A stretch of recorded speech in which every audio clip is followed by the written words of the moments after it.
Preventing pain, fear, and suffering of animals through nationwide education and awareness from all across the globe. This is Animal Radio. And welcome back. I'm Hal Abrams. And I'm Judy Francis. And this is America's #1 pet talk, Animal Radio. Thanks for making it that way. As tensions grow in the Middle East, Islamics are the latest to reject pets. Yeah, they're actually rounding up cats and dogs, Judy. Wow. And we're going to find out what's going on today. It is also the time of the year to bless our furry friends. We'll have some ideas for you. But first, we turn to 9-year-old Kyle Orent. He's on line 3. He's on line 3. As you may know, he has his big celebrity collar auction, raising money to benefit Canine Companions for Independence. It's been going on a couple of weeks now, so we'll find out exactly how much he's made. Hi, Kyle. Hey. How you doing? Good. What are you doing today? Homework. Homework. What kind of homework? Math. Oh, I hate... You don't sound very excited. Who would be excited about math? What kind of problems are you doing? Rounding. Oh. Rounding's easy, though. Yeah? You doing any of that fraction stuff yet? We do that. We did that. That's where I stepped off the train. That's where I got lost. Anyway, I wanted to call you up and see. I guess there are still a couple callers that are up for auction, but you've done very, very well, haven't you? Yeah. I've hit $2,000. $2,000. That's awesome. Tell us, who is the big one so far? Who brought in the most money so far? My collar actually did. I love it. Wow. I love it. How much did your collar go for? 200 something. In the 200s. Late 200s. Wow. That's great. I love that. That's ironic. Who came in second place? Was it George Clooney? I don't know who's in second place. Okay.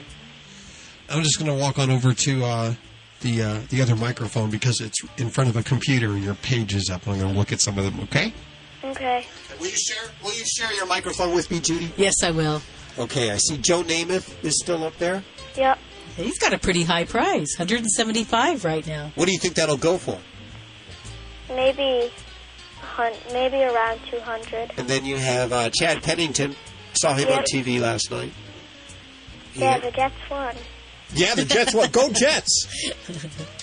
So looks like the last one goes through October 4th is the last one that you have up. Is that going to be the last one you put up, or is there going to be more? There's still more coming in. Oh, good. So someone who's just learning about Kyle's celebrity collar auction could get in on it right now. Who else do we have that's posted now? Do you know? I forget, but there's still a couple more that are going on. And guess what? What? I have a matching donor. A matching donor? You mean someone who's going to match you for everything you make? For my auction. His name's Fritz. Fritz? Fritz. What's his last name? I forget. So the total amount you make after all the collars are sold, he's going to match that? Yep. Wow. I want to know who this Fritz character is. Where did you meet Fritz? There's this thing in Northport called the Cow Harbor, and we were talking to him. And that's when it all started.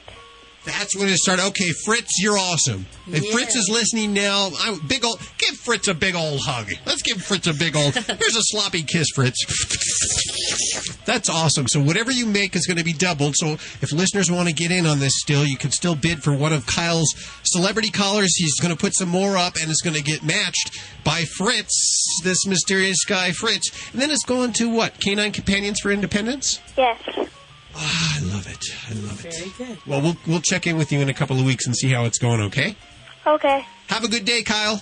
Thank you. Remember, you can bid from the front of animalradio.com for one of Kyle's collars. And so far, $2,000. Let's go for another $1,000. Let's bring it to $3,000. Then that Fritz guy is going to... Yes, boy, he's going to be sorry. Fork out some money. There you go.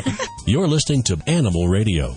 You can learn more about today's guest at animalradio.com. Log on. Learn more. Well, I came into work this morning. In my inbox was a book called How to Raise a Jewish Dog. Of course, I didn't give it a second thought because, there's the monks of Newskeet who have the best-selling book on how to raise a dog. Right. And so I figured, and this kind of hits home because I am Jewish. Uh-huh. And then I read the note that was attached with it. It said, have you ever joyfully praised your dog for fetching a stick and then quickly followed it up with, and I only had to ask 3 times? Or perhaps after your dog has an accident on the good carpet, do you make sure that he understands how this is a personal affront to you, of course, the only one who really loves him? This describes me. It does to a T. To a T. Yes. So I had to get Barbara Davelman, author, on the phone. Hi, Barbara. How are you doing? I'm good, Al. How are you? Very good. What gave you the idea for the book? It came from my life. I mean, I am not a dictator. I'm not an authoritarian. I looked at all these dog books and I couldn't become the person they wanted me to become. It's a lot like diet books. You buy them with the best of intentions. You do it for a week, you do it for 2, and then you're back to your old ways. I totally understand that. I can never become the Caesar Milan, but this Never. I can. Yes. Sure. Forget the whisperer. Forget the monks. We want you to be you. We want you to be you and work with your dog and have the two of you form this very codependent relationship where it's just completely neurotic and you just can't live without each other. Did you consult anybody for this? Well, honestly, the first thing that happened is, my dog used to get into the garbage. And because, for me, it's a lot like raising kids. You want to pick your battles. Yeah. Right. So rather than go through, torturing each other, trying to get them not to get into the garbage, I just raised the garbage pail up on the counter. It just seemed the easiest way to do things. And then I walked into a friend's house, and I noticed that her garbage pail was up on the counter. So that's how it started. It was like you take the path of least resistance. What are some tips that we're going to find out in the book, How to Raise a Jewish Dog, that'll help us? Well, it's very easy. Anything that you need to do, you treat your dog passive-aggressively. Like it also happened, I had rescued a dog named Peaches. And Peaches had abandonment issues, obviously, because she was on the streets. So I could never say, Peaches, come. I could never teach her to come. But if I said, okay, fine, bye, I'm leaving, have a nice life, bye-bye, and start walking away, she would chase me down. So you have to get to know your dog, and then you have to work within those limitations. I especially admire the not missing yet signs. Isn't that great? This is pre-printed, lost. Well, we see them up all over. We see Sure. the missing signs. Have you seen this dog? Have you seen this cat? Whatever. And, at that point, it's too late. Yes. So we take a very preventative approach. We say, put the signs up before the dog is missing. Let your neighbors, let your friends in the neighborhood know that this dog is yours. And if they should see this dog out, they are to return him immediately. Not missing yet. I love it. Just one of the many great ideas from How to Raise a Jewish Dog. I have 10 copies to give away. Bless your heart. 1-866-405-8405. Now, we can get this at Amazon? Amazon, Bookstore, Borders, Barnes & Noble. Any store. Any store that sells books. It's a great book, and we appreciate your time today. How to Raise a Jewish Dog. Ellis Weiner and Barbara Davelman on the little brown label. Special pets might need special veterinarians. Hi, everybody. I'm Dr. Jim Humphreys for Animal Radio. For most pets, the family veterinarian is the one and only doctor they'll ever need. But for some, their cases and sometimes their lives are dependent on the extra talent and skills of the veterinary specialist. It's been said that a veterinarian is actually several human doctors rolled up into one, guiding our pets from birth all the way to the grave. But new advances in medicine have helped create a new type of veterinarian. Like their human counterparts, these veterinary specialists focus on specific areas of interest and, in turn, help pets and pet owners with their expertise. There are more than 25 individual specialties. For Cocker Spaniels with heart problems, veterinary cardiologists are ready to help. If your Labrador Retriever breaks his leg, you might appreciate the skills of an orthopedic surgeon. There are more than 8,000 veterinary specialists currently practicing and helping pets with special needs.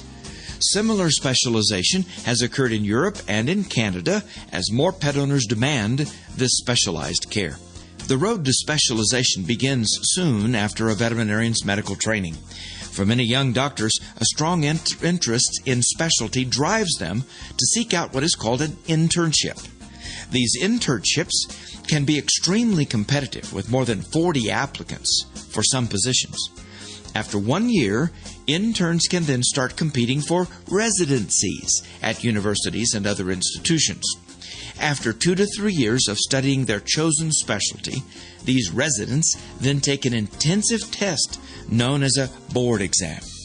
If the resident is lucky enough to pass the exam, they're considered to be a board-certified veterinary specialist. All in all, most specialists will devote more than 12 years to their education. As pet owners continue to develop a strong bond with their pets, the need for veterinary specialists will also grow. Until recently, pet owners who needed the expert knowledge of a specialist were often forced to travel to veterinary colleges.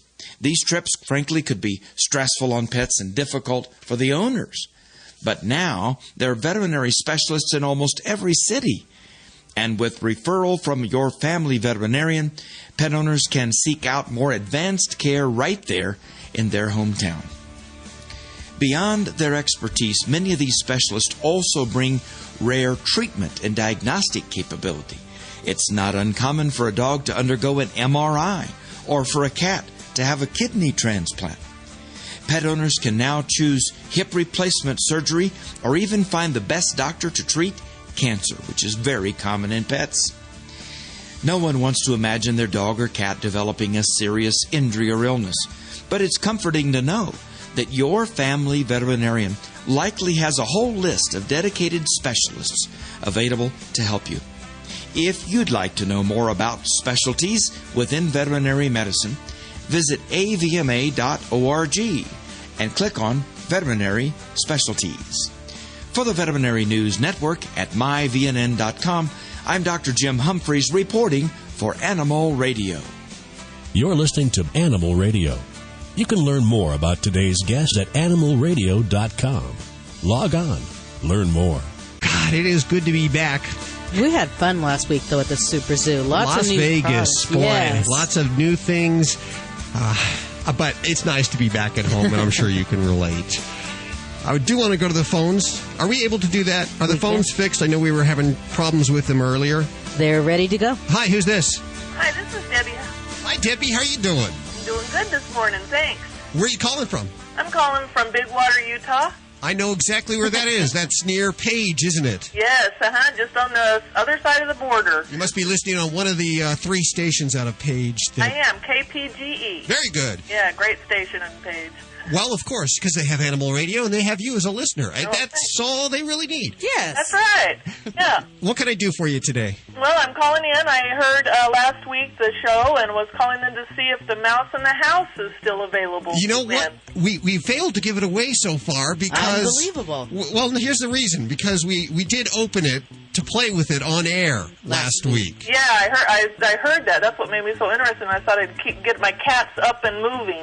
If you don't mind a slightly used, very, I think the mouse has probably made less than 20 rotations. It really hasn't been used. We just played with it on the air, but it's yours if you want it. Oh, wow, great. I would love it. Tell me about your cat. Well, I have 2. I have Miss Kitty and I have B&W. They both adopted us. B&W, what does that stand for? Black and white. Oh, okay, like a tuxedo cat. They're both wonderful cats, and they adopted us. We weren't looking for them, but they found us, and they've become quite the members of our family. Isn't that funny how that works? They just sort of adopt you. Yes. It's so nice to be chosen by a cat. It sure is. Put together a package for both cats if we can, Judy, can you? We'll find some more stuff for you and the kitties, okay? Oh, wow. Thanks so much. And sure do appreciate it, and we love listening to your show. Thank you so much for listening to Animal Radio. Have a great day. Hold on one second. Okay. You know what we still have left, Judy, I think, and I think this is the only thing we have left, is the Sturdy Bag. This is an awesome top-of-the-line carrier, purple in color, and it's for either a small dog or a cat. Right. It's great. They can't get out of it. It's beautiful. It's got great padding inside, and it's a beautiful purple color. 1-866-405-8405 right now. We'll be back with more Animal Dogs Radio. or cats, horse or emu, animals are people too. zookeepers at Vienna's Schönbrunn Zoo had almost given up. They had tried romantic music, aphrodisiac foods, and even erotic koala bear movies, but they still couldn't get their male koala bears in the mood for love. Until Chumby. Chumby, a 5-year-old koala male from Scotland, was brought in to show the shy koalas the facts of life. Chumby has definitely lived up to his Casanova reputation. Zoo officials are saying that he's been going non-stop since he got there, only stopping to eat and sleep, and now their own male is joining in. Chumby was so successful that now other zoos are lining up for his inspiring services. I'm Britt Savage for Animal Radio. Animals are people too. Animal Radio. The Animal Minute is brought to you by Urinoff, the #1 vet-recommended urine odor and stain remover. To purchase, visit www.urinoff.com. Urinoff, finally something that works. There's lots of reasons to need a urine odor and stain remover. Your dog's afraid of thunderstorms. Cat hates being alone. You've moved into a new house. But there's only one reason to buy Urinoff, because it actually works. Urinoff's high-performance formula gets to the source of the problem and removes it permanently, even cat urine. Many odor removers claim to work, but thousands of loyal Urinoff customers, even vets, swear by it. If urine odor is a problem in your home, reach for Urinoff, the odor remover that actually works. Available exclusively at www.urinoff.com or your local vet. This is an Animal Radio News Update made possible by the Simple Solution Natural line of 100% biodegradable pet care products. Cats and dogs banned by Saudi religious police. I'm Hal Abrams. Saudi Arabia's religious police, normally tasked with chiding women to cover themselves and ensuring men attend mosque prayers, are turning to a new target: cats and dogs. The police have issued a decree banning the sale of pets, seen as a sign of Western influence. The prohibition on dogs may be less of a surprise since conservative Muslims despise dogs as unclean. But the cat befuddled many since Islamic tradition holds that the Prophet Muhammad loved cats. The decree, which applies to the Red Sea port city of Jeddah and the holy city of Mecca, bans the sale of cats and dogs because some youths have been buying them and parading them in public, according to a memo from the Municipal Affairs Ministry. Pet ownership is not common in the Arab world, though dogs are kept for hunting and guarding. No other Arab country restricts pet ownership. Get more breaking news at animalradio.com. This has been an Animal Radio News Update brought to you by the Simple Solution Natural line of 100% biodegradable pet care products. Get more at animalradio.com. Earth-conscious consumers have an eco-friendly choice in pet care. The Simple Solution Natural line of 100% all-natural pet products. 100% biodegradable training pads. Biodegradable even by California's standards. They'll biodegrade faster than an orange peel. Also, Simple Solution Natural Pet Stain and Odor Remover. A great alternative to harsh chemicals found in traditional household cleaners. Simple Solution Natural, based on a way of life. Find Simple Solution at Petco, PetSmart, or your local pet retailer. Hey, you want to keep a secret from your dog? It's the new fish sticks from Canine Caviar. They're good for your dog's teeth, gums, and also his achy joints. And fish sticks from Canine Caviar are 100% natural, completely digestible, and contain no chemical preservatives, additives, or fillers, and they're low in calories. But don't tell your dog that. All they care about is that they taste good. Get your dog fish sticks at caninecaviar.com. That's www.caninecaviar.com. Hey, you know anyone who has owned a pet can tell you nothing is more frustrating than their pet soiling in the house. Often they do this in one spot, over and over and over again. There's a reason why your pets do this. Pets are attracted to their own unique body scent, which is known as their pheromone, and that pheromone is always left behind in every soiling. Therefore, it's natural for your pet to follow his keen sense of smell and go back to it. So the question is, how do we get the pheromone out so our pets stop resoiling in the house? Well, the good news is there's finally an answer. It's Get Serious Stain, Odor, and Pheromone Extractor. Get Serious is the only stain and odor remover with the ability to remove your pet's pheromone while also getting out the urine odor and any stain. Stop blaming your pets for resoiling when you used a cleaner that didn't get the pheromone out. And don't spend another minute cleaning up unnecessary repeat accidents. Pick up Get Serious today at PetSmart or visit PetSmart.com. come. Did you see the paper? They mentioned cloning animals for food. Seriously? I thought cloning was still pretty experimental. It is. Most of the animals die or are born with some sort of health defect. So why is the FDA going to approve it? I don't know. It's upsetting that the FDA seems to be ignoring scientific evidence that animals in cloning suffer. And the FDA says that it won't even label cloned foods. That's outrageous. Yeah, and we could be eating meat or drinking milk from cloned animals and not even know it. Is there anything we can do to stop this? You can. Contact the American Anti-Vivisection Society at www.endanimalcloning.org to learn more about the problems with animal cloning and to help keep cloned food off grocery store shelves. Cloning animals for food is not just about food safety. Animal suffering and other ethical issues have been ignored for too long and must be considered. To learn more, visit www.endanimalcloning.org. Just because we can clone animals for food doesn't mean we should. Buddy, don't do that. Don't worry, lots of dogs eat grass. Didn't you hear? Dogs can get worm infections from eggs and larvae in the grass. Those parasites can even infect humans. I know. That's why I give my dog Safeguard K9 Dewormer twice a year. It's a safe and easy way to eliminate and prevent the major intestinal worms that infect dogs and to protect my family against infection. Where can I find out more? Just visit www.safeguard.com. That's SAFE-GUARD.com. Every year, there are millions of pets in animal shelters across the country just waiting for a loving home. I'm Mike Farrell with a very simple message. If you're thinking of getting a pet, please adopt. To easily locate your closest place to adopt, call Pets 911 toll-free at 1-888-PETS-911. It's easy, it's free, and it gives a pet a second chance at life. Together, we can ensure a better future for our pets.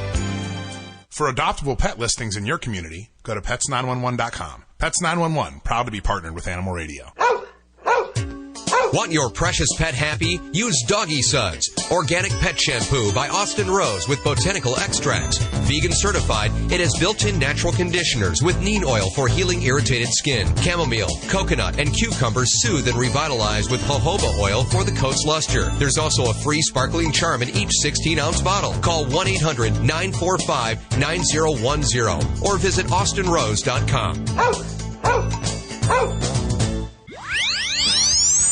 Preventing pain, fear, and suffering of animals through nationwide education and awareness from all across the globe. This is Animal Radio. And the phones are ringing white hot. 1-866-405-8405. Which one, Judy? It's line 3 again. Hi, who's this? Connie. Hi, Connie. Where are you calling from? Dayton, Nevada. Dayton, Nevada. Where is that? 15 miles east of Carson City, the oldest settlement in Nevada. Oh, okay. You must be listening on KOWL out of South Lake Tahoe. Yes, okay. I only get it in my car, but I sit in my car when I can. Okay, we love it. What can we do for you today? I was calling to see if I could try to win the Sturdy Products carryall. Oh, the carryall. It's a very beautiful carryall. Unfortunately, we had one and it just went just a second ago. But I'll tell you what. What kind of dog do you have? A beagle.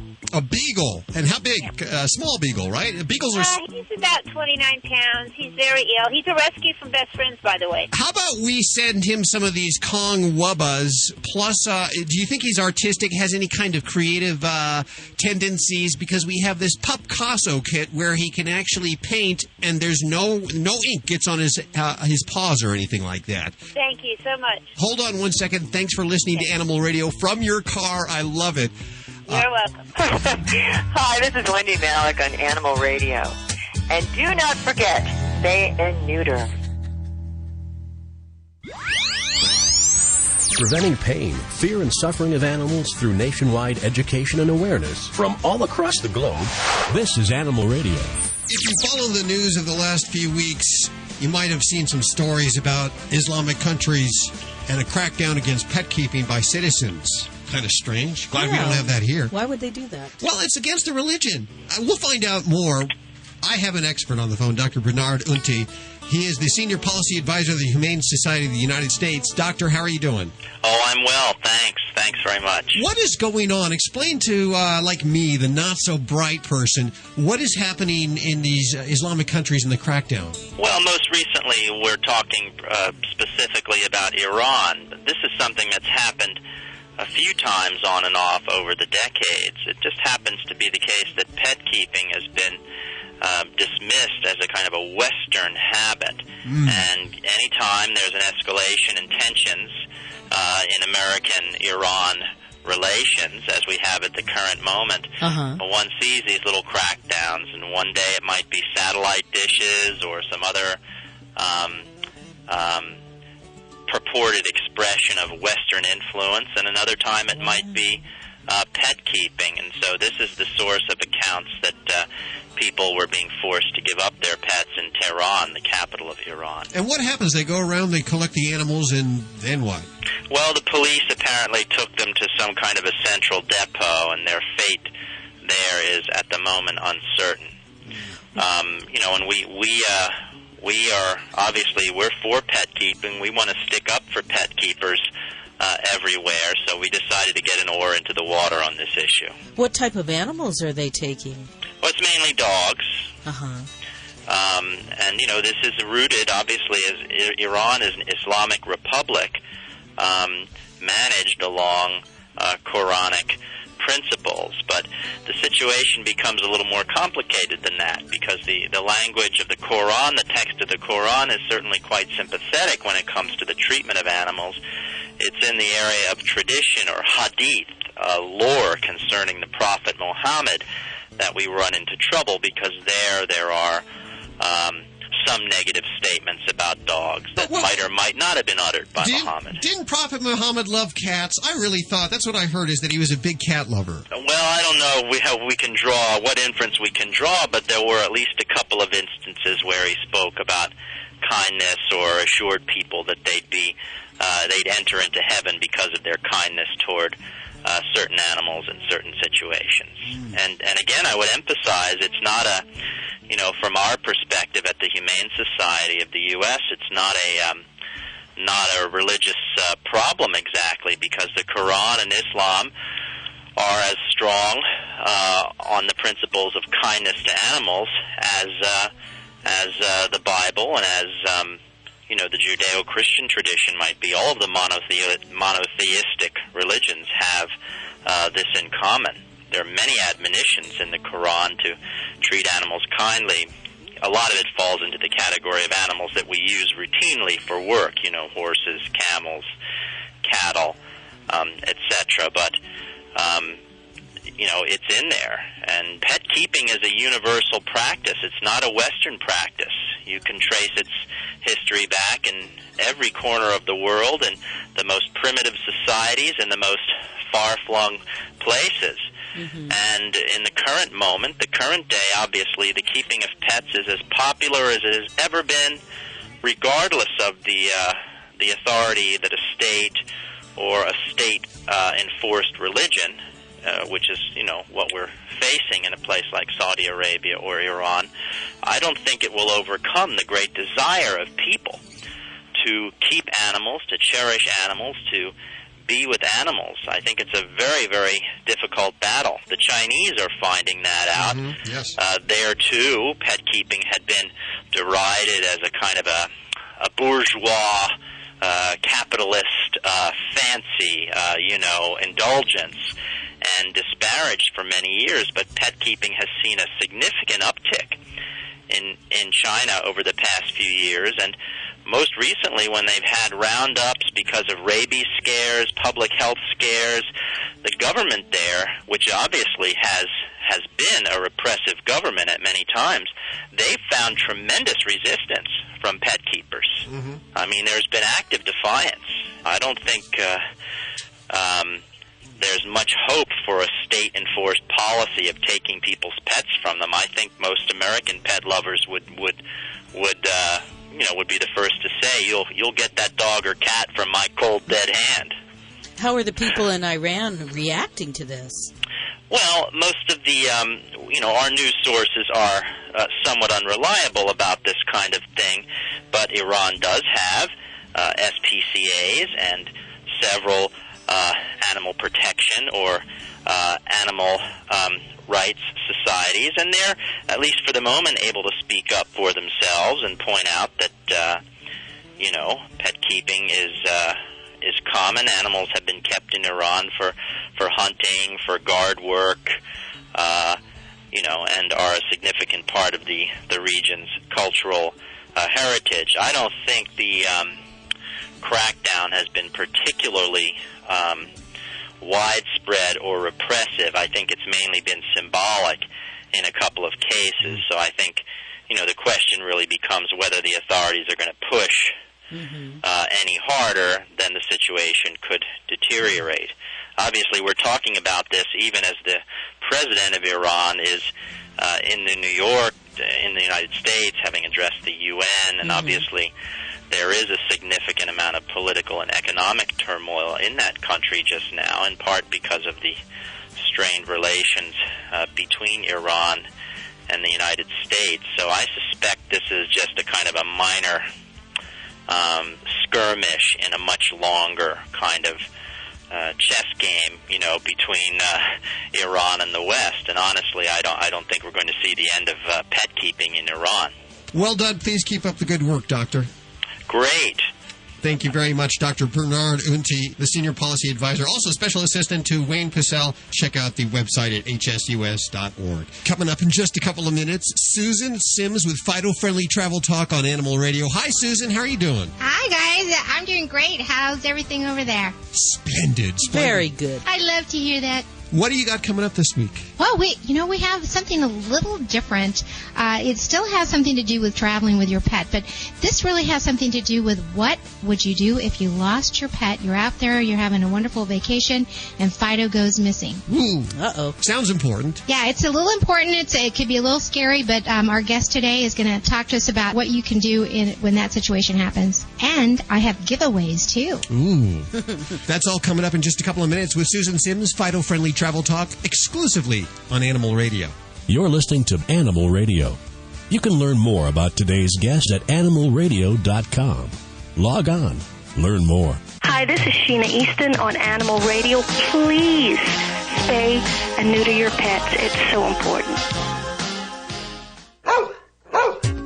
Want your precious pet happy? Use Doggy Suds, organic pet shampoo by Austin Rose with botanical extracts. Vegan certified, it has built-in natural conditioners with neem oil for healing irritated skin. Chamomile, coconut, and cucumber soothe and revitalize with jojoba oil for the coat's luster. There's also a free sparkling charm in each 16-ounce bottle. Call 1-800-945-9010 or visit austinrose.com. Hi, I'm Jay Moore, and as a sports fan, I can tell you there's nothing quite better than spending a day in the park playing catch with a beautiful lady. Like Shirley, my dog. Listen, adopt a pet. They are the most loyal companions you will ever have. Visit pets911.com or call 1-888-PETS911. Hooray! For more information, go to pets911.com. Proud to be a partner of Animal Radio. Hey, you want to keep a secret from your dog? It's the new fish sticks from Canine Caviar. They're good for your dog's teeth, gums, and also his achy joints. And fish sticks from Canine Caviar are 100% natural, completely digestible, and contain no chemical preservatives, additives, or fillers, and they're low in calories. But don't tell your dog that. All they care about is that they taste good. Get your dog fish sticks at caninecaviar.com. That's www.caninecaviar.com. Preventing pain, fear, and suffering of animals through nationwide education and awareness from all across the globe. This is Animal Radio. Welcome to Voice of the Animal. Did you know the hippopotamus has a starring role in the Bible? And God said to Job, "Behold the behemoth." That's right. Most experts believe that the behemoth of the Hebrew Bible was not a mythological beast, but a hippopotamus. Although the name hippopotamus was not available to use until many centuries after the book of Job was written, Hippo's presence has been reported in Egypt since 1500 BC, and he was well known in biblical times. The hippopotamus is featured in ancient Egyptian art, and hippos have even been found embalmed in the tombs of ancient Egypt. The Egyptian goddess of childbirth was portrayed as a regal pregnant hippo with human breast, her head adorned with the traditional Egyptian headdress. Expectant Egyptian women wore amulets bearing her image. Today, hippos live in the sub-Sahara of Africa, some in the wild, most in parks and reserves. Their scientific name is Hippopotamus amphibius, which means river horse that leads a double life. That's because the hippo is aquatic by day and terrestrial by night. Hippos emerge from their river homes at twilight and will sometimes travel for many miles to graze throughout the night. A golf course in Uganda is a favorite hangout for one bloat. That is what a group of hippos are called. They mow the grass with their munching every night, but their wide feet also leave big ruts in the fairway. The golfers were so upset at their golf balls landing in hippo tracks that club officials made a new ground rule. If your ball lands in a hippo's footprint, you may remove the ball and give it a drop without being penalized. In a national park in the Congo, the hippos amble over at night to a local restaurant where they stand outside and watch the tourists play cards. Then, during the day, the tourists stroll down to the river to watch the hippos. Huberta was a famous hippo of the late 1920s who would wander through towns and help himself to fruit from local stands. One time, he even tried to enter a theater where a Judy Garland film was playing. Huberta was thought to have traveled over 1,000 miles throughout South Africa, visiting farms and villages, even a Buddhist monastery where he stayed for 3 days eating all of the shrubs and flowers. It was believed that George Washington's famous false teeth were carved not of wood, but of hippo teeth, probably because the ivory of the hippo does not yellow. So, if this is true, then we can be assured that our founding father had a glorious white smile. Fortunately for the hippo, dentists now use porcelain and other materials to make false teeth, although sadly, mankind still feels the need to hunt the hippo to make silly trinkets out of his ivory teeth. There are many stories concerning hippos and canoe accidents. Experts say the hippo is actually quite gentle and attacks only if provoked, but that hippos may think that a canoe is a crocodile after it's young since their shapes on the water are similar. Many of the early African explorers, including Stanley and Livingstone, all had boating incidents with devoted hippo mothers. An Azandi legend tells of how Hippo jumped into a river and the fish were terrified he would eat them, but he assured them he preferred only grass, and to prove it, promised that whenever he dunged, he would switch his tail back and forth to break up the dung and prove there were no fish bones in it. There are quite a few references to hippos and their dung, not all as pleasant as this story. Apparently, dung is used to stake out territory, stage duels with rival hippos, and to fertilize the river grasses which allow river fish and other creatures to live. Where hippos have been driven away, the rivers have died. Hippos are often criticized for being ugly, which leads us back to Job and the behemoth.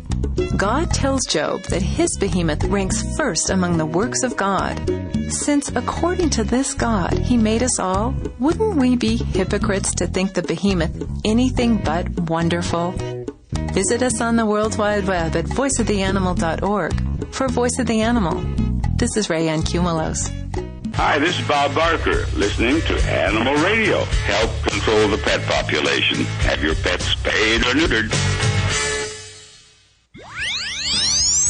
Preventing pain, fear, and suffering of animals through nationwide education and awareness from all across the globe. This is Animal Radio. The blessing of the animals always occurs around this time of the end of September and beginning of October. I'm not quite sure why it's always that, because I know that we here at Animal Radio celebrate 24 hours a day, 365 days a year. But more and more people are celebrating the emotional bond as well as having a good friend that gives you unconditional love. And we got on the phone with us DIana Guerrero, and she's written a book called Blessing of the Animals. Of course, she's been around. Her resume reads very long, and her TV appearances from the Today Show, National Public Radio, Animal Planet, the Wall Street Journal, Good Morning America, and now Animal Radio. This should be the pinnacle. Last but not It least. is. Hi, Diana. How are you doing? Great. How are you? I'm so tickled by your book. I'm so tickled that someone has put out something that really talks about the diversity of celebration. Are more and more people celebrating? Yes. And to answer your question about why they take place this time of year, traditionally the feast day of St. Francis was a blessing of the animals event for fertility and health of livestock. And he's the patron saint of the animal kingdom and ecology, actually, in the Catholic tradition.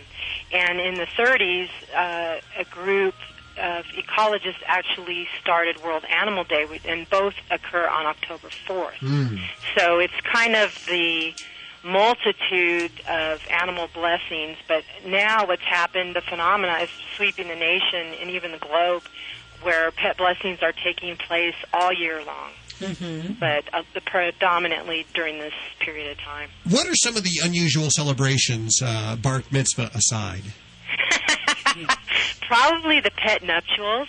Okay. And they make the fur fly. People get upset about them. But mainly, people are trying to find ways. Animals have moved from being more utilitarian. At the turn of the century, in the 1900s, animals stopped being so much on the farm, mousers, guard dogs, working animals, and actually moved into the homes, becoming really, really valuable family members.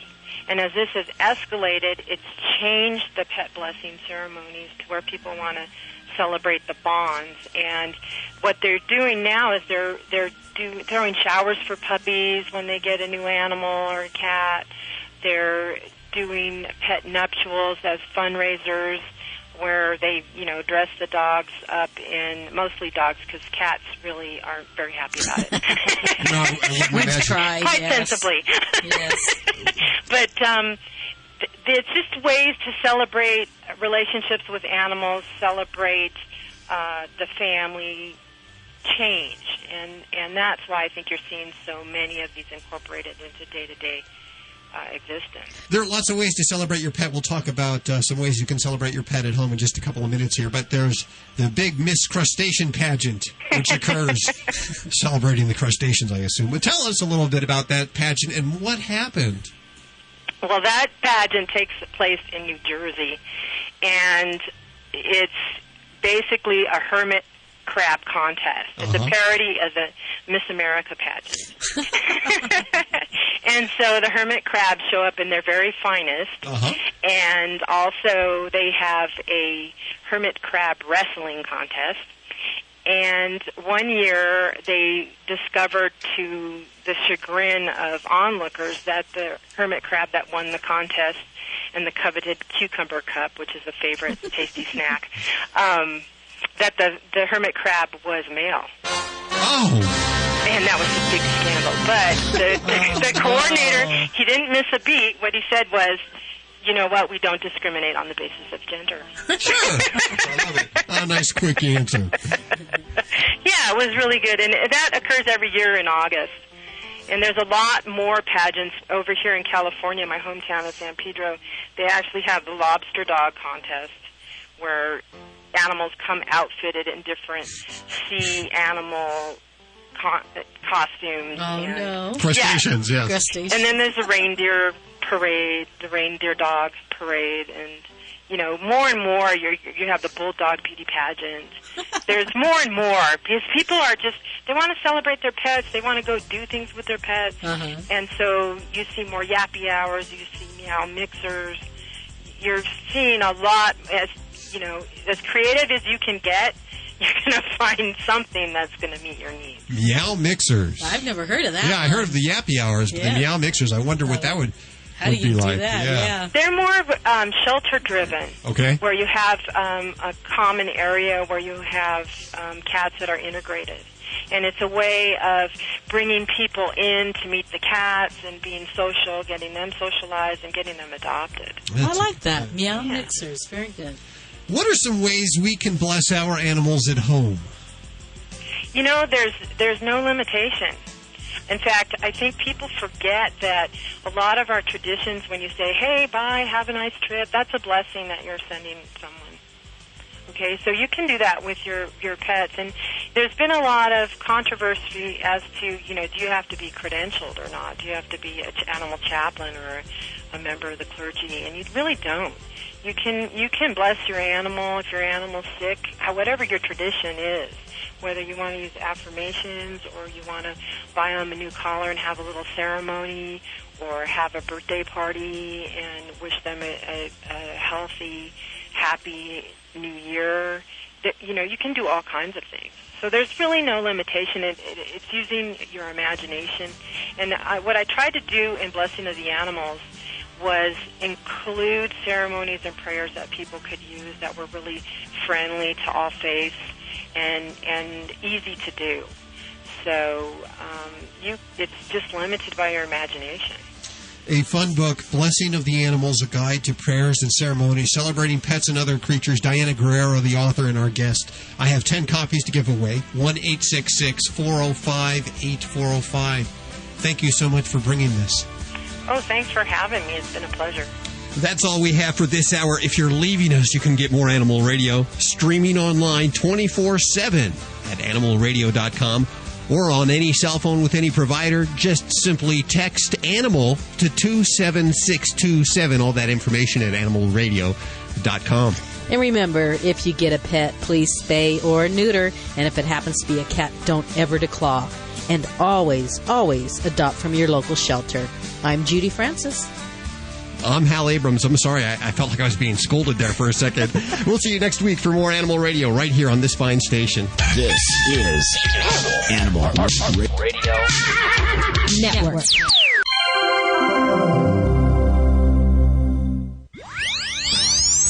Preventing pain, fear, and suffering of animals through nationwide education and awareness from all across the globe.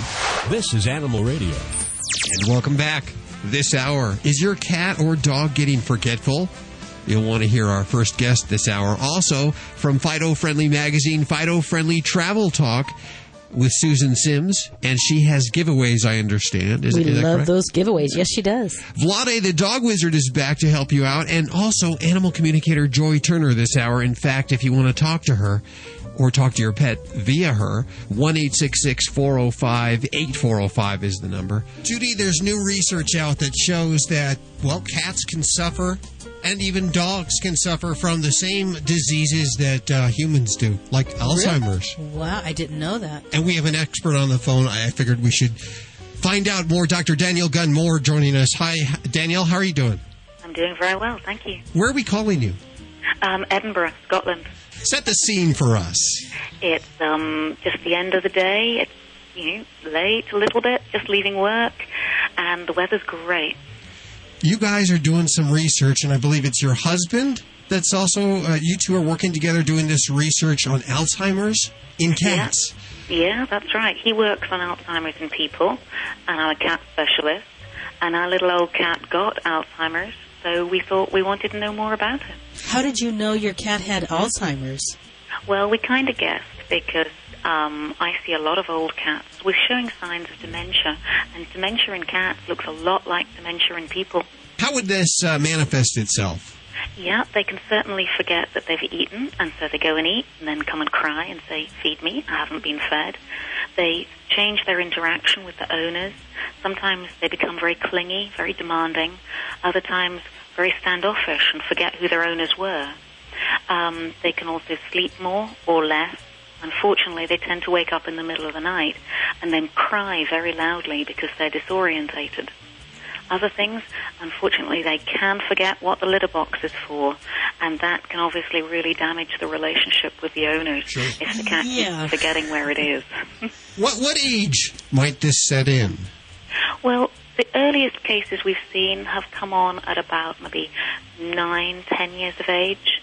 And certainly by the time cats are about 15 years of age, then 50% of them are affected to some degree or other. Are there ways that we can hedge our bets? I know with humans, mental stimulation is important. Yeah, cats too. Anything that's good for us is likely to be good for them. So it's use it or lose it.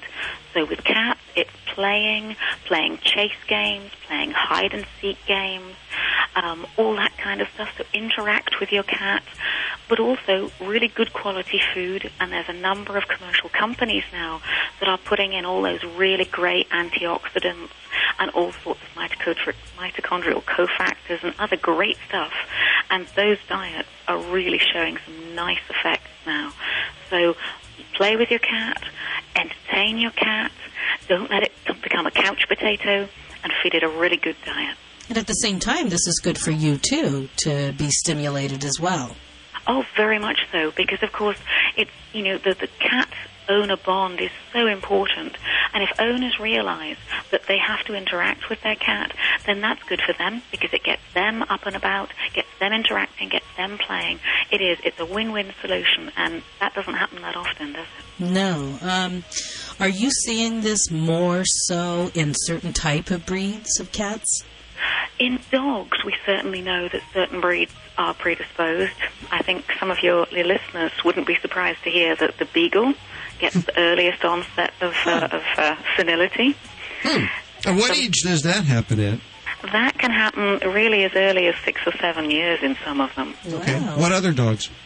Well, I'm a cat specialist. I always call dogs the lesser species, and cats are the superior species. Of course. We knew that. Yes. Watch the phones light up right now. Oh, I think so. Okay, you say mental stimulation, playing games with them.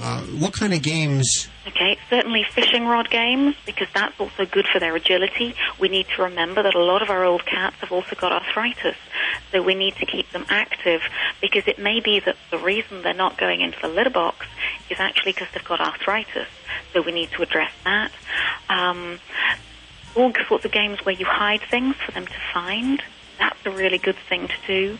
But a lot of grooming, stimulation like that as well. Talking to them, having them talk back. And then I actually like to play. My little cat loves the laser pointer. I know there's some debate that they never actually catch laser pointer, so that sometimes might frustrate them. I've never heard that debate. I know that... our cats chase it for years. They never give up. Are there people that really say that... how do you feel about that? Yeah, personally, my cats love it. But I know some of the behaviorists think the cats may get frustrated because they can't actually pounce on it and kill it. Mm-hmm. So if your cat gets frustrated and kind of looks frustrated, maybe a little angry afterwards, then obviously don't do it. But if they love it, keep doing it. Okay, I love it. Other things it is important to remember is all our oldies are at risk of multiple different diseases. Maybe they've got some kidney failure, maybe they've got some arthritis, they've got some cognitive dysfunction, which is the other name for Alzheimer's. Maybe they've got overactive thyroid, maybe they've got high blood pressure. All those things can interact. So it's really important, if you're worried about your old cat, take it to your vet, get it a geriatric health check, really must get it a blood pressure check, because any cat with Alzheimer's type changes, if they've got high blood pressure, getting that blood pressure back to normal can really help reduce those clinical signs and make the cat feel so much better. I can almost picture it. You have the care facilities for people with Alzheimer's. I can see a care facility with a bunch of cats with Alzheimer's in it. Well, I think they should actually be put together as animal-assisted therapy. There they can help each other. With the cats. Yeah, there you go. I think this is great research that you're doing. Of course, as the doctor just said, it's very important that if your animal is showing any signs of senility, don't jump the gun and figure it's Alzheimer's immediately. Go to your vet, because it could be something as simple as a urinary tract infection that they're not using the litter, or something arthritis that's curable or that can be treated, or that's not Alzheimer's. Absolutely. And all of those other things, actually, your comment about urinary infection is a brilliant one. There are so many things that are so easy to treat, and, the Alzheimer's is one of the hardest to treat. So get your cat checked out. Often you can really improve its quality of life by addressing the treatable condition. Very good. Is there a website or any way we can keep up to date? The best place to go for information on this and to keep up to date on cat things in general is the Feline Advisory Bureau website. It's fabcats.org. FABCATS.org. And we'll put links to everything you've heard on today's show at animalradio.com. If you're driving along, we'll put that link right now so that when you get home, you can surf the internet and learn a little more about Alzheimer's with cats. And of course, there's a lot of research that I'm sure we're going to find that affects the human side, too. I think it's kind of neat that your husband does the human side, you do the cat side, and you're melding together for this research. Yeah, it's nice to work with your husband as well. Dr. Danielle Gunmore, thank you so much for joining us today. You're very welcome. Thanks for asking me. You're listening to Animal Radio. You can learn more about today's guest at animalradio.com. Log on. Learn more. Welcome back back. This is Susan Sims with Fido Friendly Travel Talk on Animal Radio. You know, I travel a lot with our two directors of marketing for Fido Friendly Magazine, Zoe and Maddie. And if it's one thing I have learned, it's that accidents can happen. And in a blink of an eye, your puppy could get lost. But there is a service called 1-800-HELP-FOR-PETS that can help in these situations. And we have founder Liz Blackman on the line to tell us more. Hi, Liz. Hi, Susan. How are you? Good to be here. I'm great, thanks. You know that I always have my 1-800-HELP-FOR-PETS tags with our dogs. And with people that are traveling, you know, they may be in a different state, and then their dog, if the dog would go missing. I mean, it's one thing to have a tag that says, this is my phone number, unless it's your cell phone number. They could call home and you're not home. So tell everybody why it's so important to have this service. As you pointed out, accidents do happen even when you're careful. And I would consider myself to be an obsessive pet parent. And one of my dogs got out of my family's home when I had checked all the doors and the windows, and he still got out and went missing. And, oh my gosh, that was, I couldn't even cry. I was so upset. And we did get him back, fortunately. But the thing to remember is you must be prepared before the accident or before the mishap. And things do happen that you think you have control over, like your pet getting out. But then there's a whole array of things that can happen that you know you don't have control over. Let's say you're traveling with your pet, you're at a pet-friendly hotel, and one of the hotel staff accidentally opens the door and the pet gets out. Especially in a new surrounding that's strange to them, they could do things that they normally wouldn't do, like run and be afraid for somebody to approach them. So you want to make certain that they are properly identified so that anybody could use the identification. And what I mean by that, although I think microchips are a very good idea and all pets should be microchipped, it's something that you should not rely on because it's not visible on your pet. If you ask anyone, if you ask a child or a fireman, what's the first thing you look for when you find a pet in need? Anyone will tell you, I look for the tag first. So the 1-800-HELP-FOR-PETS tag works on the simplest concept, which is a tag. First thing someone looks for, it's got a toll-free phone number on it that's answered live 24 hours a day by experts. And on the back of the tag is the pet's unique ID number. Just those two things, the phone number and the unique ID number, connects that pet to a whole host of services. If they're found injured, if the owner is traveling with them and the pet gets injured and they need to know where the nearest emergency vet is, if someone's traveling and they need to know where a pet-friendly hotel is, it's really not just, as you know, emergency services. It's really more like Medic Alert, OnStar, and 911. The other thing you want to remember is that you can't pick and choose when emergencies happen. And when you mention being at home, that's when we all tend to feel safe. And things happen, as you say, you know, the phone rings or the delivery person comes to the door. And the reason your pet's collar should always be on them is that you never know when they might need it. And so rather than take, you know, I hear people all the time say, "Oh, I take it off in the house because I think they'd be uncomfortable, they'd be more comfortable," or "I take it off because I don't like the sound of the tags jingling." Well, first of all, there's all kinds of remedies for getting the tag to stop jingling. There's all kinds of products out there that you can use to keep that from happening. But what I also say to people is, you would give anything to hear the annoying sound of that tag jingling if your pet goes missing. So don't take the chance. That's right. Just don't take the chance. And just recently we were selected as the official pet ID of the SPC International. And the two reasons that they chose the service predominantly were the fact that it's the easiest thing to use. And then in addition to that, it's the only pet ID that works in any emergency. So lost pet, car accident, natural disaster, home fire, travel. You have the life help, so you have 24/7, and a person. So you have people there all hours, you know, throughout that 24 hours. So you know, it doesn't matter what time, day or night. When people have this service, they can get help. Exactly, because we don't know and you don't know when your emergency is going to happen. So it works 24 hours a day, and there's other services out there that may sound like this. But, you know, you scratch the surface and you find out, well, it's an answering service that answers. And, well, you leave a message and you wait for somebody to call you back. And, you know, you can't guarantee that the person who's trying to help your pet is even a pet person. They may just feel guilty enough to make one phone call to try to help the pet they find.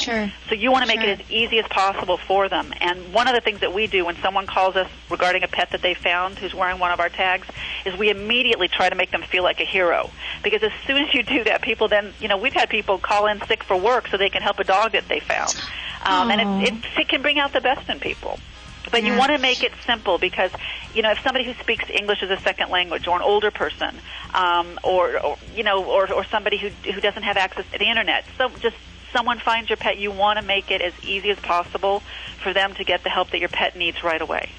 Exactly. And what is the cost for this service on an annual basis? It's only $20 a year. And that's well worth it. I mean, you spend more than that going out to get a coffee these days. You know what? You could spend more than that going to Kinko's making lost pet posters. It makes sense to spend that $20 and get the pet protection with 1-800-HELP-FOR-PETS. Absolutely. Well, I appreciate your support. You know that, Susan. You bet, Liz. It's always a pleasure to talk to you. And anyone else that's listening and wishing more information, you can pick up a copy of Fido Friendly magazine, or you can go directly to the website, helpforpets.com, and that is the number 4, helpforpets.com.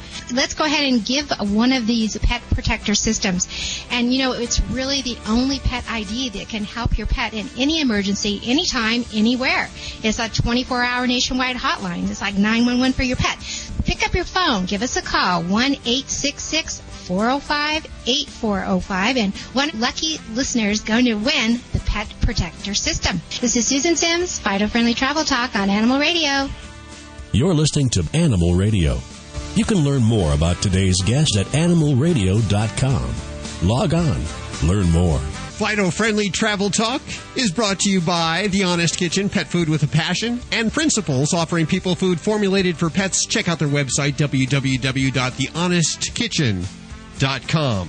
Want your precious pet happy? Use Doggy Suds, organic pet shampoo by Austin Rose with botanical extracts. Vegan certified, it has built-in natural conditioners with neem oil for healing irritated skin. Chamomile, coconut, and cucumber soothe and revitalize with jojoba oil for the coat's luster. There's also a free sparkling charm in each 16-ounce bottle. Call 1-800-945-9010 or visit austinrose.com.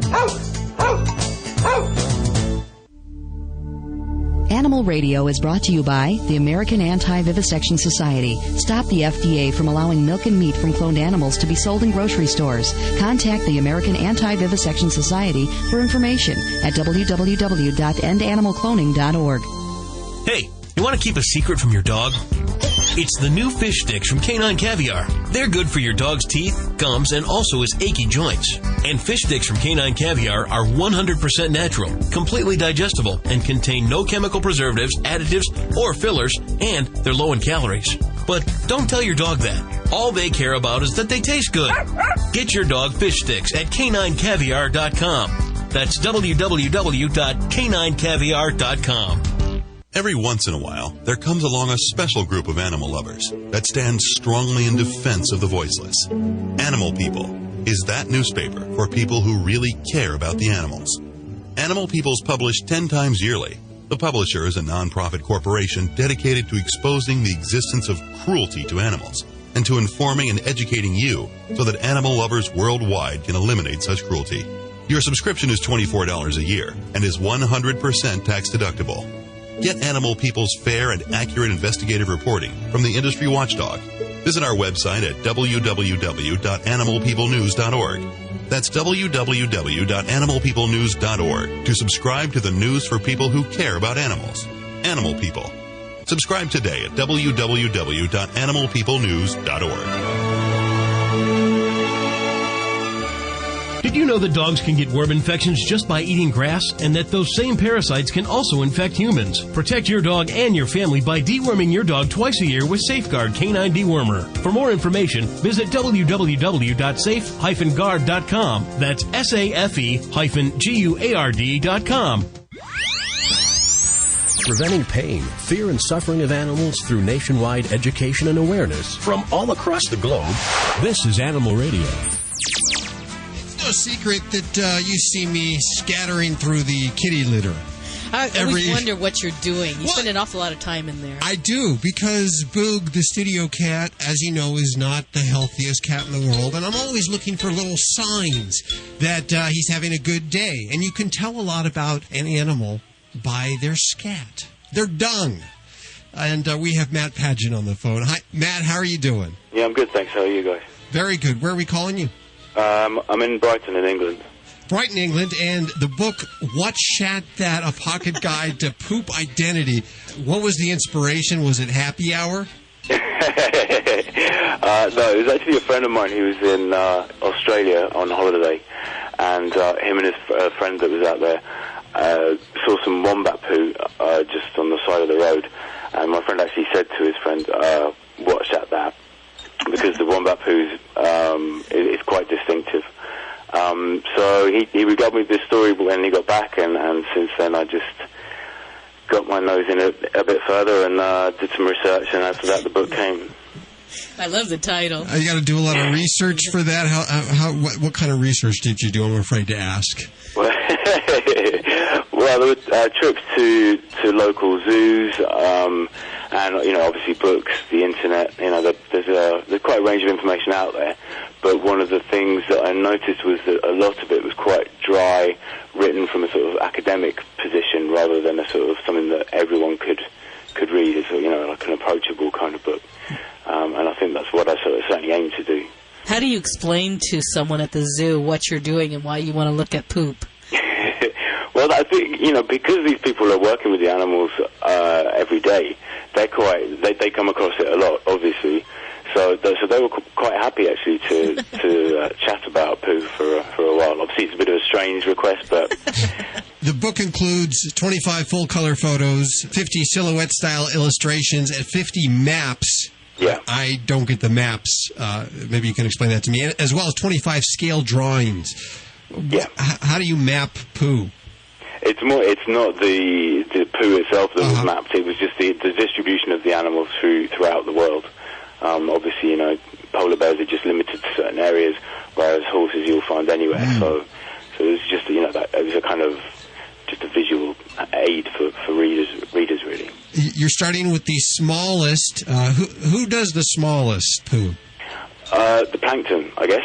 Okay. Given that they're sort of the smallest organisms, their poo is quite small as well. And the largest? I think that would probably be the whale, the blue whale. Elephants are pretty big as well. See, Guido, I told you it wasn't you. What kind of people will benefit from this book? I think a lot of people, actually. Anyone who's interested in nature, I think. Obviously, when I started doing the book, I was quite skeptical, really, of how much... Well, I just was really unaware of how much information there was out there and how much it would aid my understanding of what happens in the animal kingdom, really. Anyone interested, really. I guess if you're out hiking and you see bear or lion dung or something, you kind of know to be wary. Yeah, exactly. Yeah, I mean, it's and even in sort of domestic settings, if you've got a fox in your backyard or a raccoon or so. Actually, there's no raccoons in the book, but no, it does kind of break it down for between domestic animals and some of the wilder ones as well. And it's all really that distinct. You can tell the difference. Sure. I mean, some are more idiosyncratic than others. I mean, the wombat that I mentioned earlier is really quite beautiful, actually, if you can have such a thing as a beautiful poo. But it's almost geometric in its form. It's almost cube-like.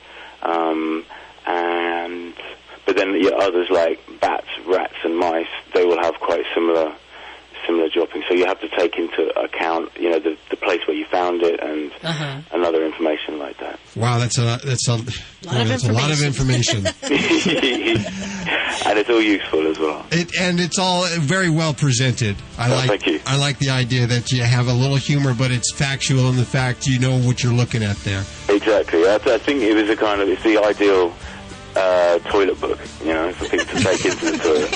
So what kind of a book do you write after this? Do I ask? We've got a celebrity Who Shat That. It doesn't get any better than that, ladies and gentlemen. It looks like it's awesome. We have 3 copies to give away right now. 1-866-405-8405. Who Shat That? A pocket guide to poop identity on the 10-speed press. Who's this burrito guy? He's the intern around here. Okay. What's Shat That? A pocket guide to poop identity. Matt, thanks so much for joining us today. It's been a pleasure. There you go, Animal Radio. It's lowest common denominator. Oh, hey, where else are you going to hear this kind of stuff? Yeah. Let's see. Coming up, we have animal communicator Joy Turner. If you would like to talk to your pet, 1-866-405-8405. And also, back for his millionth appearance, Vladae the dog wizard is standing by right here on Animal Radio. Don't go anywhere. Hi, this is David Fry on Animal Radio. I want you to think about this. It's much more important what we learn from our dogs than what we teach them. Preventing pain, fear, and suffering of animals through nationwide education and awareness from all across the globe. This is Animal Radio. If you walk into any shelter, go into your local shelter, 1/3 of those animals were surrendered there. One of the reasons is you have a new child in the family. Maybe this is an animal that you had since you were in the teens and you've since married. And there's a new baby to be born soon. And you figure, oh, it's just not good timing. I'm always concerned about the dog with the baby or something like that. There are plenty of ways to integrate children and the new babies with your dog, or vice versa. We've called in our friend. His dog training success has made countless headlines on ABC, NBC, CNN, CBS, and Fox networks across the country. Say hello, Vladae, the world-famous Russian dog wizard. Hi, Vladae. Hello, everyone. Hello, Judy. Hi, hello, Vladae. America. How are you? Very good. How are you doing? Well, you know what? I'm doing well, but in the state of Michigan, we had a very bad couple of weeks. It's so interesting you called me because we had a bad week of the dog's attack. And like you just said, we had a case where a toddler killed the child. It is so terrible. What is making those dogs go out of control and bite the humans and bite the child? Well, that's what I called to ask you, so don't ask me. Yes, thank you. Yes, why do dogs bite the child? They bite the child for one simple reason. Besides, maybe some dogs not socialized, of course, and some dogs, you know, they don't have a genetic setup to handle the things properly. They never do well around a lot of noises of being around, the sharp movements toward. They're very spooky. They're not suitable for this type of situation, which is genetic factors. But in a lot of cases, aggressive behavior toward kids, like some parents think it's unprovoked. It was provoked, of course. Child is the victim unconsciously. Let's think how the dog perceived the child. He perceived the child as the puppy.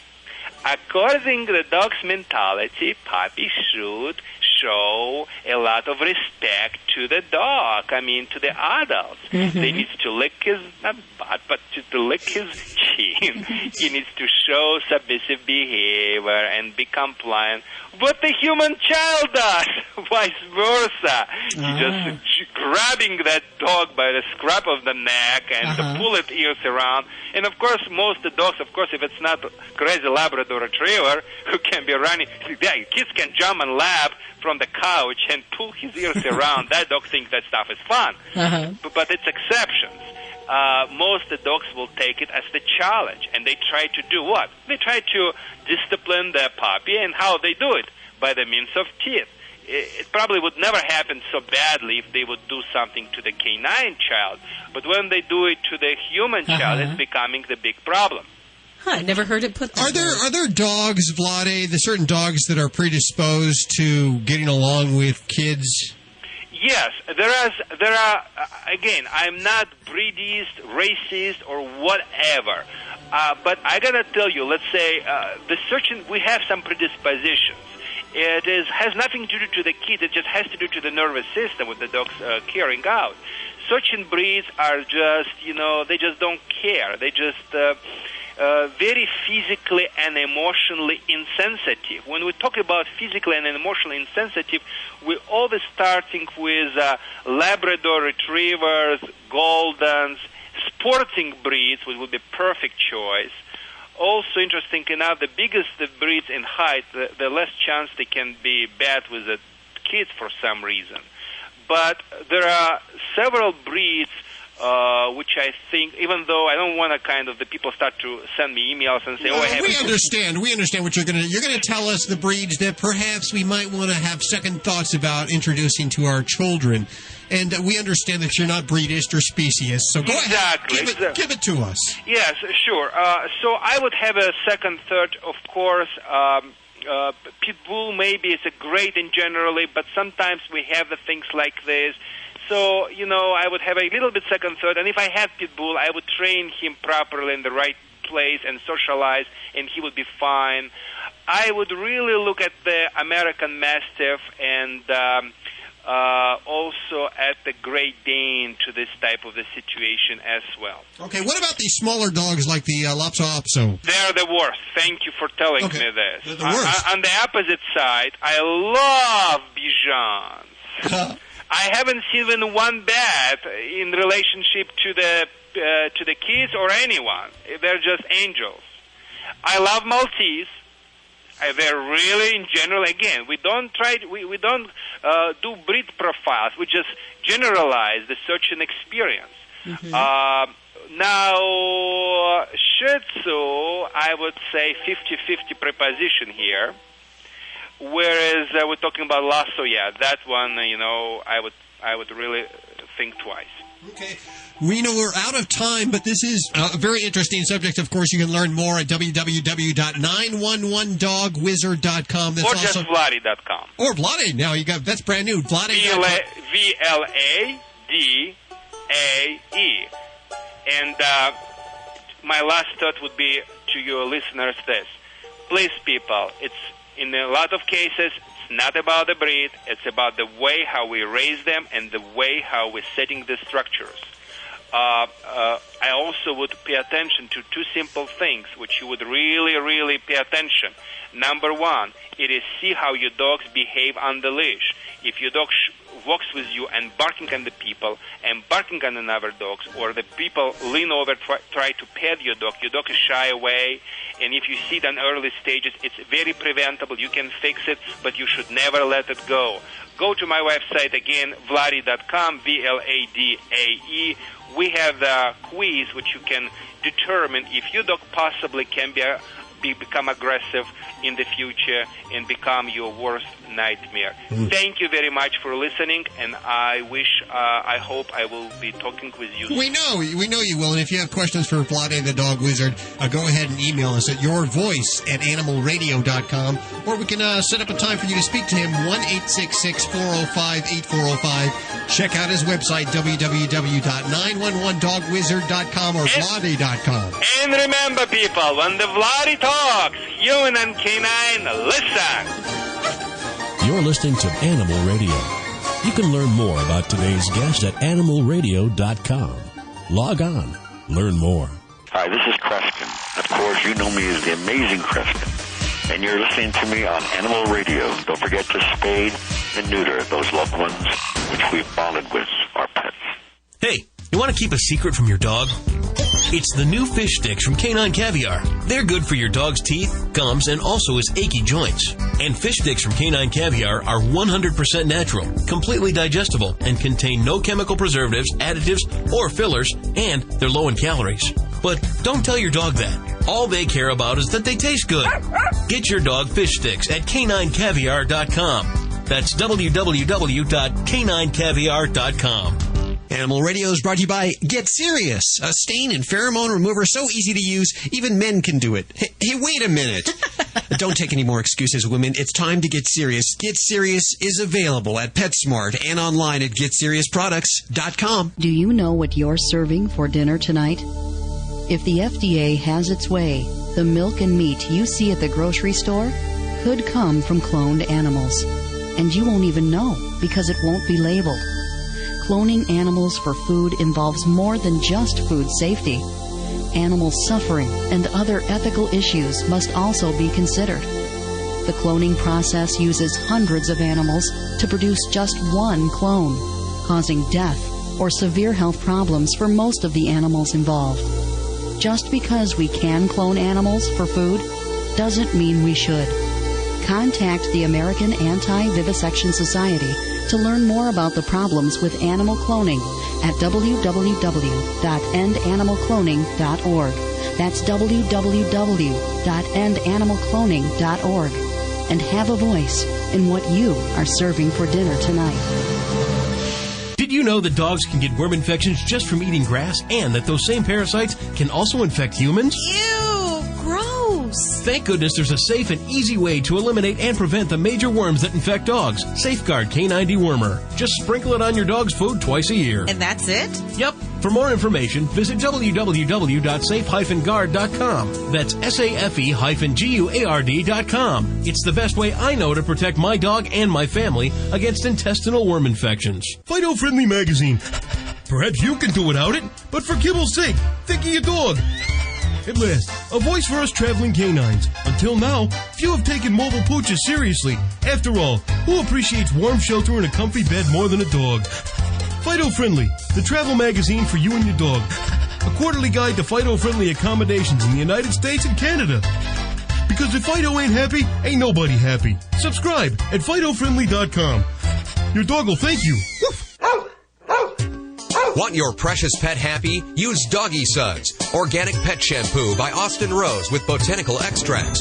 Vegan certified, it has built-in natural conditioners with neem oil for healing irritated skin. Chamomile, coconut, and cucumber soothe and revitalize with jojoba oil for the coat's luster. There's also a free sparkling charm in each 16-ounce bottle. Call 1-800-945-9010 or visit austinrose.com. Preventing pain, fear, and suffering of animals through nationwide education and awareness from all across the globe.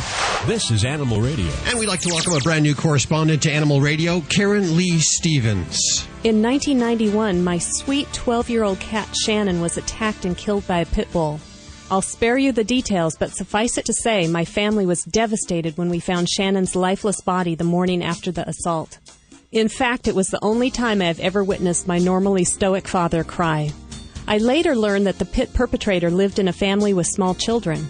The dog's guardian told me, "I have kids and rabbits and our dog has never hurt any of them." That was a small consolation indeed. This beefy breed has long evoked strong emotion and considerable controversy. Open a newspaper or turn on the TV on any given day, and you're likely to learn of yet another pit bull attack that has caused serious injury or claimed an innocent life. To be fair, not all incidents involve a pit bull. Other large breed dogs, and some small breed dogs too, become embroiled in altercations that result in more than 4.7 million dog bite injuries annually, according to the National Centers for Disease Control and Prevention. Children ages 5 to 9 are the most common victims. Proponents of the pit declare the breed to be happy, confident, cuddly, non-dominant, and gentle when bred correctly. And that's a key phrase here, when bred correctly. Can it be that the maligned mutt is simply the victim of poor breeding, the product of irresponsible backyard breeders that churn out pups for profit? Or are these unfortunate dogs taunted, teased, and tethered until they become vicious fighters? As a side note, studies show that dogs who are chained a good deal of the time become unsocialized and are more likely to bite. Genetics and socialization issues aside, concern is growing and many think it's time to rein in the escalating pit problem. San Francisco made it illegal to own an unsterilized pit bull or pit bull mix, while Denver outlawed pit bulls altogether in 2005. Other cities and states are looking into taking similar measures. This legislation has raised the hackles of many pit bull owners and rescue organizations, like the Dog Adoption and Welfare Group in Santa Barbara, who have long contended that these powerful pups are simply misunderstood. Lorna Hunt, training coordinator at DOG, says, "It's a shame that pit bulls and their cousins have such an undeservedly bad reputation. In addition to being great family dogs, they are excellent as service dogs and in search and rescue." I've known a few pit bulls in my life. Some, like my friend's dog Buddy, has lived harmoniously with his human and cat family for more than a decade with nary a nip, while others, like the dog who mauled my beloved Shannon, showed no signs of aggression until that fateful day 15 years ago.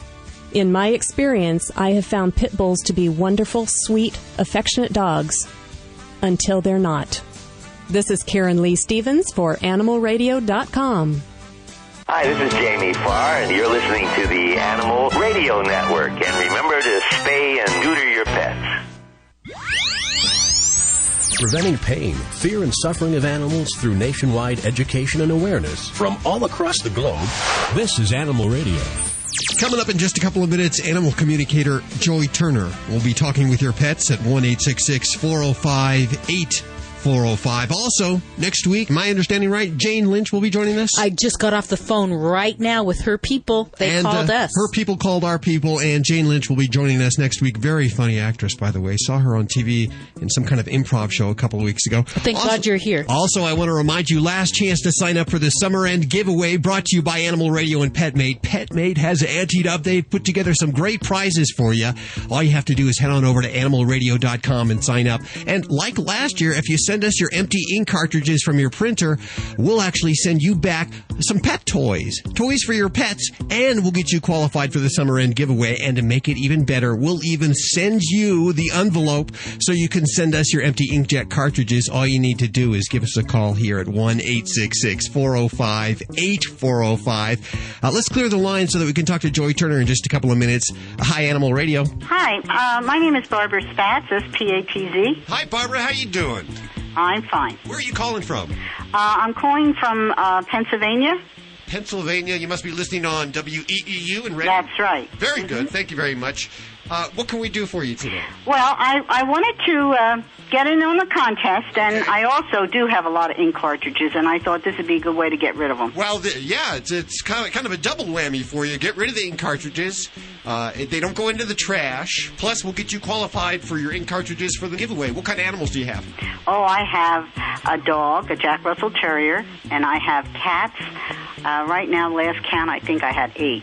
Wow. Okay, well, then the package will be great because it has great things for your cats and dogs, and you, of course. And I have horses. You don't have anything for horses, do you? I have 5 horses. We're actually going to try to add something to the package before it ends for horses. Because that would be nice. Okay. Yeah, well, anyway, my cats, I have like one that's in the house, but the rest are outside. We live on a farm.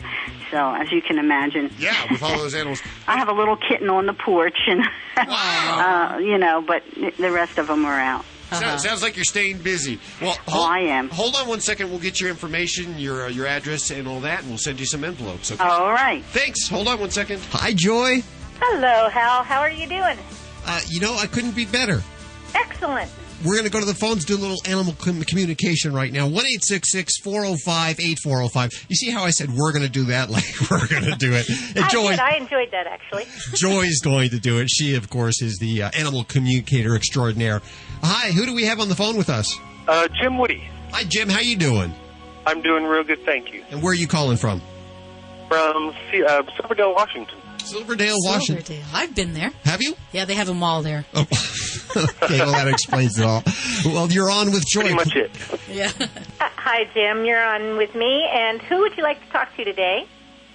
Actually, one of my dogs, Rascal. And the reason I want to talk with him is because I have an opportunity to bring in another dog into my very cohesive pack. And if any of my pack would have a problem bringing in another member, it would be Rascal. And I'd like to know how he would feel with this, with me bringing in a 4th dog. Because he's actually like the pack leader. Okay. So it's kind of like asking him to be the first step. The other 2 would follow along. But he's the pack leader, so how would Rascal feel about bringing in a sibling? Okay, he says, and what would the reason for this be? That's a good question. Because it's a young pup that fits in with my pack, that I think would fit in with my pack, that needs a home. He says, okay, he doesn't think he's going to have an issue with that. The it needs a home was the part that made him decide that that was okay.